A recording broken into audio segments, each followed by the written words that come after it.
Hi everyone, chào cô chú anh chị em. Today I'm going to be making crispy Vietnamese rice crepe. Hôm nay mình sẽ làm bánh xèo ăn chơi. So what I have here is rice flour. Today I'm going to be using 2 bags of rice flour and coconut milk,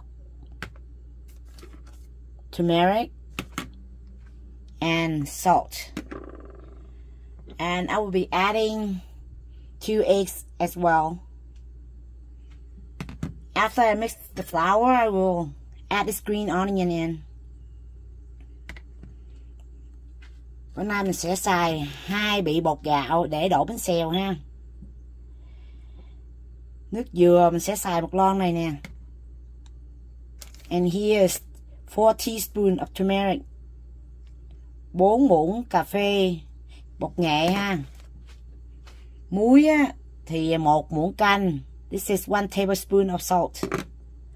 Với mình cũng sẽ xài 2 cái trứng luôn. Now I'm gonna go ahead and mix the flour before I start the frying process. Trộn bột xong rồi thì mới đổ. It's a 400 gram bag. Một bị là 400 gram.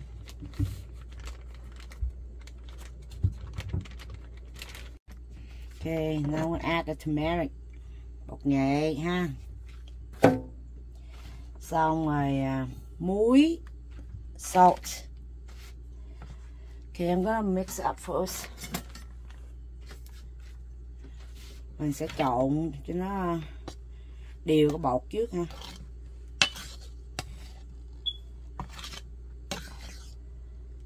Okay.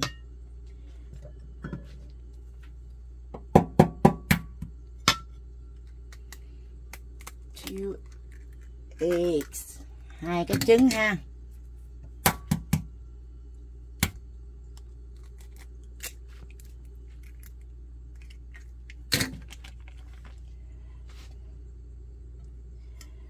One can of coconut milk. 1 lon nước cốt dừa ha.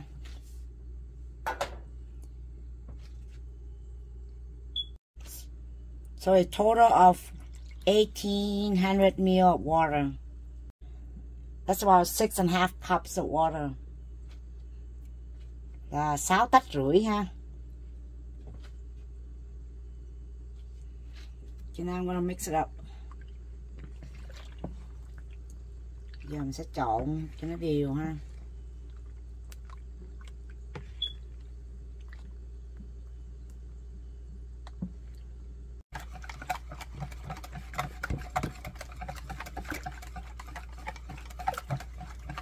Even now, đều rồi.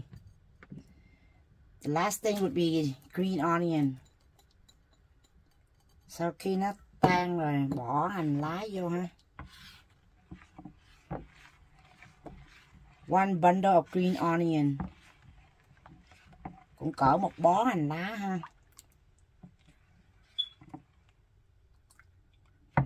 That's it. I'm gonna put in the fridge for half an hour. Bây giờ mình sẽ để ở tủ lạnh nửa tiếng đồng hồ ha. And these are my topping. Những mấy món này là chút nữa mình sẽ đổ lên bánh xèo nè ha. Shrimp, ground pork, pork leg, bacon, and squid as well.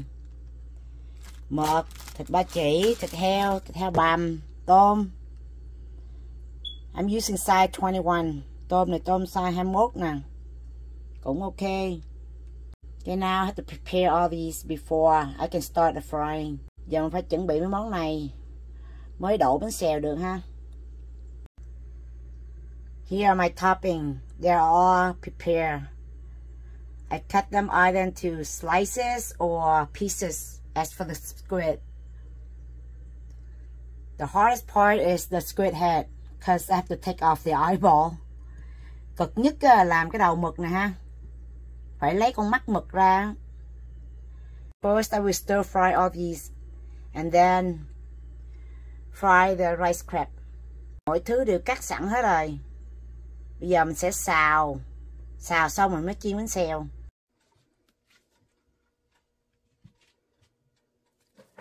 Onion, hành tây trước ha. stir fry for about a minute or two. Mình sẽ xào khoảng 1-2 phút gì đó là ok à. Giờ cái thịt ba chỉ, bacon and pork bacon. Đây thịt ba chỉ chung luôn.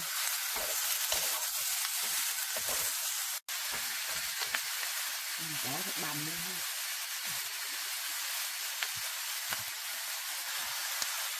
Ground pork as well.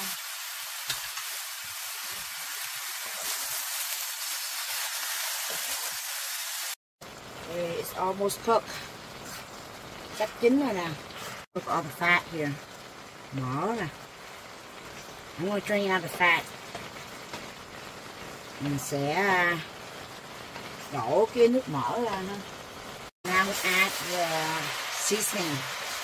Mình sẽ nêm vô ha. 1 tablespoon of salt. 1 muỗng canh muối. 1 tablespoon of pepper. 1 muỗng canh tiêu.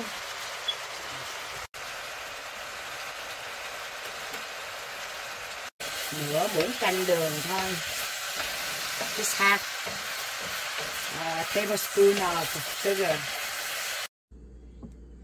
Yeah. Đầu chiên bánh xèo ha.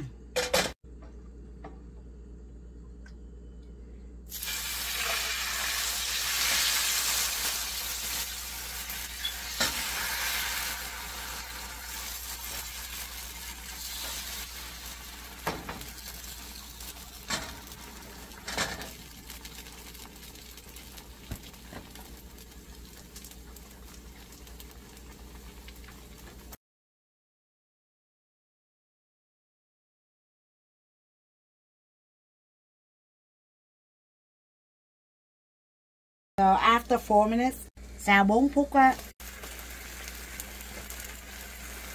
I will flip it over because I don't like my bean sprout to be overcooked. Giờ mình sẽ lật qua tại mình thích giá mình không có chín quá không. Here it is everyone, ready to serve. Vietnamese rice crepe made in Canada. Đây là bánh xèo Việt Nam ha, mà làm ở Canada. Nhìn quá thơm và hấp dẫn luôn. Giòn khủng ha mọi người. Very crispy. Vietnamese rice crepe served with homegrown vegetable. Bánh xèo ăn với rau nè. Rau này rau nhà vườn nè. Chứ không phải rau ra tiệm mua đâu nha. Yes, homegrown vegetable. But it wasn't grown by me. It was by someone I know. Rau nhà vườn nhưng mà không phải mình trồng. Cái người mình quen á trồng chứ không phải mình trồng. This video will end here. And thanks for taking your time to watch this video. Like, please share. And don't forget to subscribe to MyHangCanada channel. Video của mình tới đây xin chấm dứt. Và cũng cảm ơn cô chú chị em đã bỏ thời gian ra xem video của mình. Thích xuống lòng chia sẻ nhiều và đừng quên đăng ký kênh của mình ha.